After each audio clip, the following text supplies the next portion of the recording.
Yeah. Actually, well, we have heard from the people that if you want to successful in the life, you have to be consistent, right? Then how do you consistent with your field? Being consistent. Yeah. It's always very difficult because you always, when you're starting a new project, you always look at this big Mm, pile of paper, or these days an mm, empty screen, and goodness, where do we start? mm, Um, and then you pick it up, you pick up the threads. I mean, for example, I've just recently reread the first two novels I ever wrote, mm. just to put back in my mind about how I was writing back then. And I was actually quite pleased. I thought, are these going to be dreadful? But no, I was actually quite pleased. And then um, pushing that forward. But of course, these days we have Mm, editors. I know a very good editor who helps me in my early stage books, and then my publishers also have two editors who knock the mm, corners off. So mm. that that really helps in terms of the quality of what's coming out. Great. Um, yeah. Okay, Jason, can you share an example of a significant archaeological discovery or project that has inspired or informed your writing and how it shaped your perspective as an author? Right. Okay. Well, there were several actually. I've been very lucky to be involved in three or four quite exciting projects in my life, and Mm, being given the project sort of quite young, and yeah, and being quite lucky with them.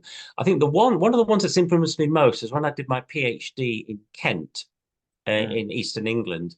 mm. That part of Kent is very You're marshy. from England, right? Obviously, yes, I'm from England. Yeah, Okay, when did you and born? I mean, I'm asking about the city. London, oh Johannesburg. no, I was born in I was born in a village near Rotherham, which is near Sheffield, which is in South Okay. Yorkshire. Oh. But I've moved around. I went to University in London. Mm, I lived in Kent. I've lived in York.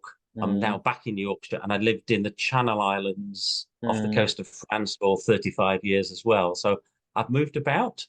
Right. So I'm not one of these writers who writes about one place. I writing about lots of places. Mm, And but Kent was particularly interesting because the tide goes out about 3 miles mm, in the Kent estuary. So there's this great expanse of about 10 miles of little marshy islands and mudflats and creeks and things, which is where I was doing my archaeological research as a student. mm, And I got lots of stories from people who were working out in the marshes, people, other archaeologists, amateur archaeologists mm, and they populated my stories almost ever since. I've got a thriller which hasn't been published actually, in which mm, uh, mm, the, the the villains bury the body out there, mm, and there's in the first one of my Geoffrey Flint novels, mm, there's an isolated farm on the marshland, and there's a chase on the marshland. So that whole bleak East England marshland, has come into quite a few of my stories, and the mm, fact that there's things hidden out there. The mm, landscape's been buried by the sea. That's it's actually quite a creepy place to be, and quite a sort of mm, spooky idea that this area is now under ankle deep water, but there are Roman villages and things out there.